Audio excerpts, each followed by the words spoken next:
Good morning, everyone. Good morning.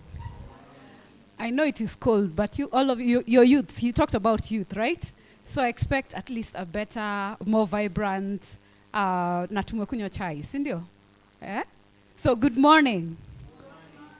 Perfect. Thank you very much. As he said, my name is Dr. Sylvia Mora Muchabo Akinsiku.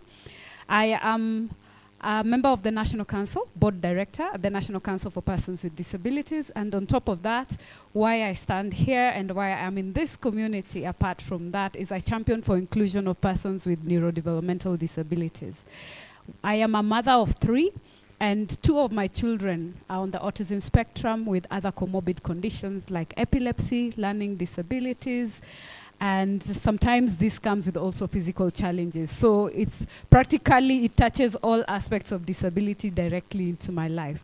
And I represent caregivers most of the time because, you know, 80% of the chances that are there of any person with disability going anywhere starts with the decision the parent makes. How many of you agree with that? Right? If your parent did not choose to embrace you and then give you the opportunities and empower you to be able to stand and move forward out into the world, then it will limit the rest of your life. So that's why I speak on behalf of also caregivers, because they also have, and I'm very happy to see that we have representation of the caregivers in the house. But my main career, actually, I'm a graphic designer and a brand consultant, and that is what I use my to raise awareness and support in matters of communication about the persons with disabilities. Over to today's topic of discussion, climate change. I remember when growing up, there is this lady, Wangari Maathai. How many of us know Wangari Maathai? How many of us just have heard the name Wangari Maathai? Just heard the name. But at least we all know her, right? Is she alive? She's not. But her words and the things she was preaching are deeply engraved in us, right? And that's why we are sitting in this room today. You are the change agents that are going to change the narrative of climate change and persons with disabilities. When Wangari Maathai used to walk around and be harassed by government when she was planting trees, for us growing up, because that was the era I grew up in, it was just, oh yeah, that lady. But look at her now. All the things she was saying, are we not the ones bearing the brunt? Right? Who is facing all that? Look at the weather today and how it has been. And like he said, I was telling him back in Nigeria, where I am now adopted, rather married to. It's been raining. Every time I call it, it's raining. There's been floods. You know, when you're driving past and there is water up to the door, the first time I experienced that like 3 months ago, I was like, no, we have to reverse. I'm like, this is the only way to pass. And I'm like, how do you guys live with this? So we are very privileged here in Kenya. We're hearing of El Nino, right? And we've all been anticipating. I hear we have a budget of buying canoes, right? And boats. Yes, we are ready. But you see, the thing with nature is you never know how hard it's going to hit. You never know the impact and the wrath that it can come with. And as we are paving ways for urbanization, cutting down trees, building, we've been told we live in the land of stone. Yeah? Yet we want to modernize everything. Yet we forget one thing. They're the trees, the environments that control and make sure that we all live and breathe well. But we forget that. And it will come round and beat and bite us. Because, you see, the places where rivers were and dried and you come and build, we've heard of flash floods, right? And when they come, and they do not care if you built a house of stone, of mud, whatever it is, it will pass with it, right? So that is reclaiming. Even elephants, they use a path. If you build, they will come, destroy it, and still pass through the same route because that's their route. And we are not respecting our environment in that manner, and we're just being careless with it. And that's why we're doing what we're doing today. We have conversations, and it affects our lives. We're having very adverse effects in terms of when we're having fights in Mandera and up in the north and cattle rustling. What's the cause of that? Anyone? We're all fighting for resources, right? They're fighting amongst themselves for resources. And what is the cause of that? Why do we have deserts, etc.? Same thing we're discussing, climate change. And the sad reality, as people shoot each other, fighting for resources, which number increases? Displaced, right? We have death, right? How many PWDs do we get after that?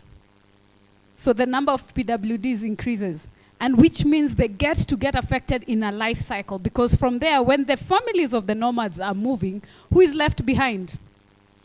The persons with disabilities, because they're considered as a burden. Yeah? And that's the narrative we want to change. Whatever we do now will stop this vicious cycle. We've seen so many disasters that have been going around. We're seeing wildfires. We're hearing, okay, we're very lucky to be in Africa. So what we're facing is more of the rains and the floods. But there is extreme weathers across the continent. The summers are too hot. The winters are very extreme and elongated. We're seeing earthquakes. In Morocco, who would expect it? We're seeing active volcanoes where we're getting warnings that they could erupt. Who knows about the Rift Valley? What happened in the Rift Valley? Here at home? Yes. Yes? So we are waiting for something that we all do not know. And that's Mother Nature. It does not warn you. When the time comes, it will just happen. But the thing is, are we ready for it? Do we feel like we're ready? Are we ready as a country, as a continent, for the effects of climate change, really? Alan says he does not think so. Anyone with a different opinion? Okay, Black Albinism is ready and is getting ready. So there are very many aspects and facets of how this affects us. As PWAs, right? When we're talking about the weather change, who's going to feel it the most? Is it not your community, right? And this has the greatest effect. And it's something that is so sad that we are not considering each other as brothers and sisters. When we talk of Ubuntu here in Africa, do we have that anymore? How many of us know Harambe? Let me gauge. We are youth. How many of us know about Harambe? The Harambe spirit. Harambe used to be a word you say and everyone knows exactly. You see what I'm talking about? We are some of these things that were there and engraved in us. We are really letting go of them. And that was how we used to support each other back in the days. I might not be as young as I look, for those who are getting shocked. Looks can be deceiving, right? So these are the things I'm saying. We need to go back as Africans, back to our roots, back to how we used to care, back to agriculture. Yes, civilization is there, but let's remember, why does everyone want to come after Africa? Because we're the cradle of everything. We are the suppliers of everything across the world. And that is a fact. So we need to protect our environment, because if we don't take care of it, it will not take care of us, right? The trees that you're seeing today, let's talk of a Mugumo tree, which was very holy to our brothers and sisters of the Kikuyu. The bamboo trees. How many years roughly do you think they are? Anyone randomly? How many years do you think a bamboo tree is?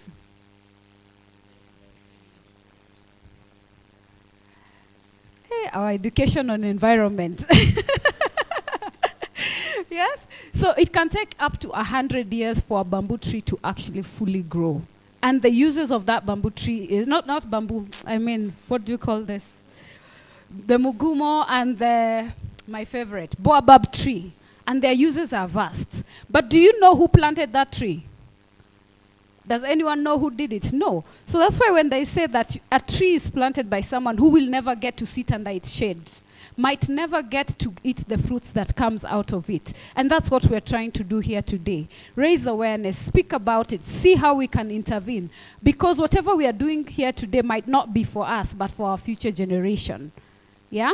Your children, your children's children. For us, we're bearing the blunt, because when Wangari Maathai was talking about it, we all thought she was just a crazy woman, right?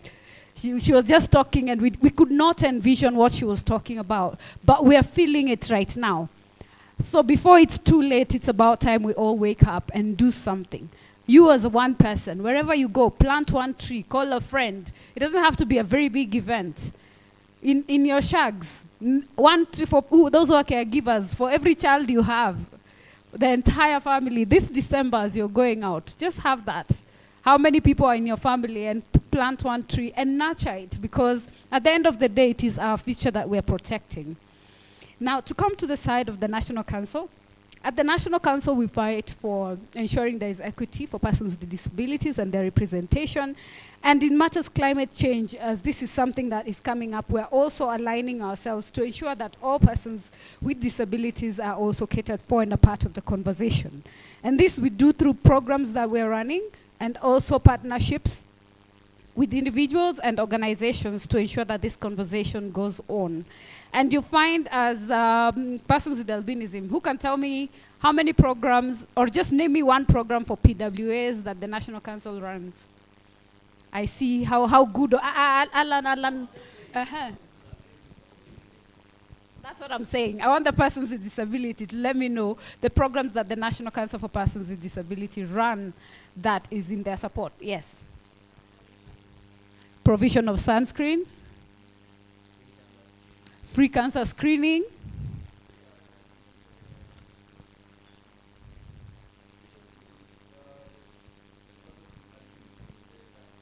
they get the disability registration card, which has a lot of benefits, scholarships for education. Yes, my fellow caregiver. Anyone else? So there is awareness, right? For albinism, you actually have your own program that ensures that there is awareness and reaching out to all persons with albinism. There is actually provision of monocular devices, support with visual challenges. And then when we do the screening, there is screening of persons with albinism for cancer. And once one is found with it, we also cater for the treatment. So that summarizes for you under the albinism program what we have. And I hope that at least all of us get to know and take advantage of this. If you're not registered, get registered so that you're able to be counted. Because remember, data is everything, right? If we have the data, then we know how we're going to help and support the persons with albinism.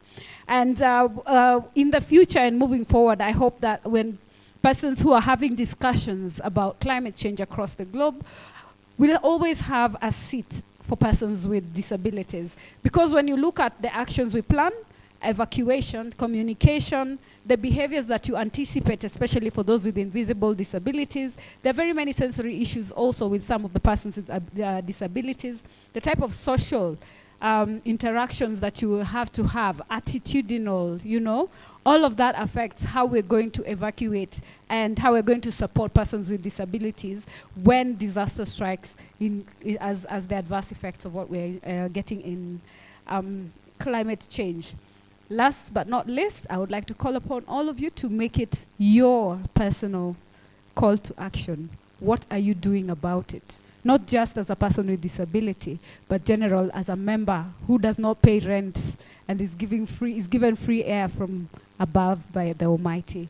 My name again is Dr. Sylvia Mochabo Akinsiku, founder of Andy Speaks for Special Needs Persons, a caregiver and a board director at the National Council for Persons with Disabilities. Thank you.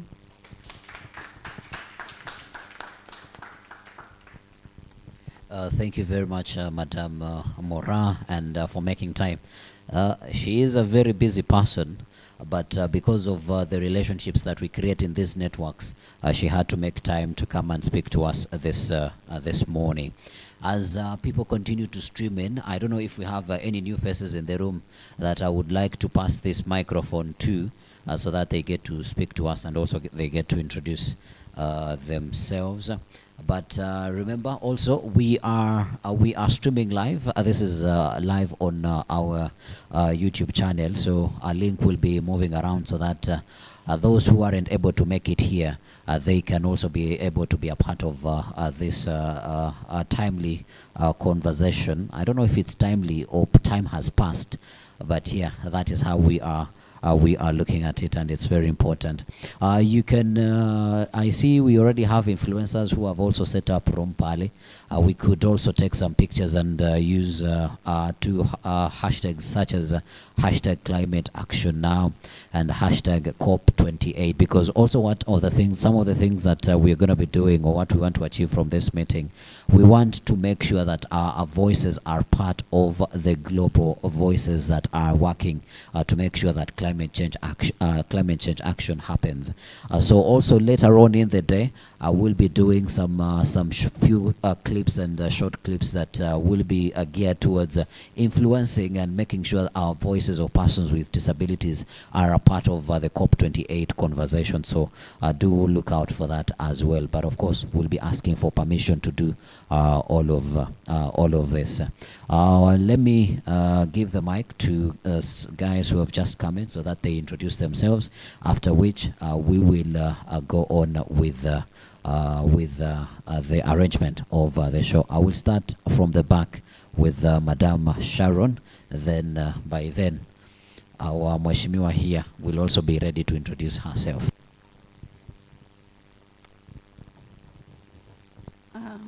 Thank you so much. Good morning. My name is Sharon Dungu. I come from Action Network for the Disabled, Andy. Glad to be here.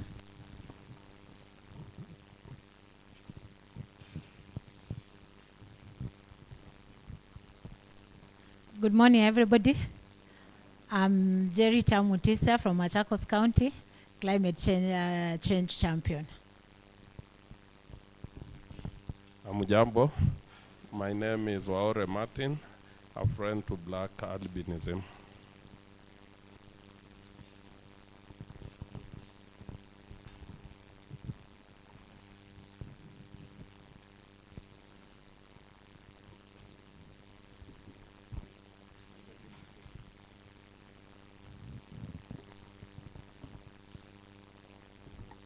Sawa, thank you very much. Now, before we go into the next presentation, this has been a classic that we've been doing in the trainings that we've been doing in Machakos, Kajiado, and Kitui, where we get to test the knowledge of participants that they have about climate change. I'm going to give it to the room and still pass the mic around so that we get to hear from persons with albinism and those with disabilities. What do you know about climate change? And you as a person with a disability, how does this climate affect you? All right. And after that activity, then we'll be able to have a presentation from Shailene, where she will be taking us through some of the findings that we've been able to identify in the community, and also the general overview of what the project is all about. I don't know where I should start. Let me start it with Brenda. Yes, I'm starting it with you because Brenda, why I start with you, remember we collaborated and did these videos that spoke about how persons with albinism, particularly women, could take care of their skins, and this is pieces of content that people really loved in the communities that we showcased these videos. Probably we could start with you. What is your understanding of climate change, and how does it affect you as a person with albinism? You could also then pass the mic around the room. You can speak. You can skip Wambua because Wambua is a champion. He will definitely spit a whole book about climate change. My understanding of climate change. Okay, my name is Brenda Nabututu, for those that don't know me. My understanding of climate change, I think climate change are shifts in temperatures that affect our day-to-day activities. As a person with albinism, how climate change affects me, especially when it's too hot. I believe most of us are familiar with this. When there's too much sunlight, tunakuwa na shida kidogo, wakati mwingine hata kama tumejipaka labda sunscreen. Unajua sunscreen ni ya kuprotect tu. Imaanisha eti ukipaka hiyo sunscreen ati sasa wewe uko na melanin, hapana, ni ya ku So for those that assume, some of us, persons with albinism, assume ati kwa sababu labda umepaka sunscreen, sasa you can go and bask in the sun, just like the others that have melanin.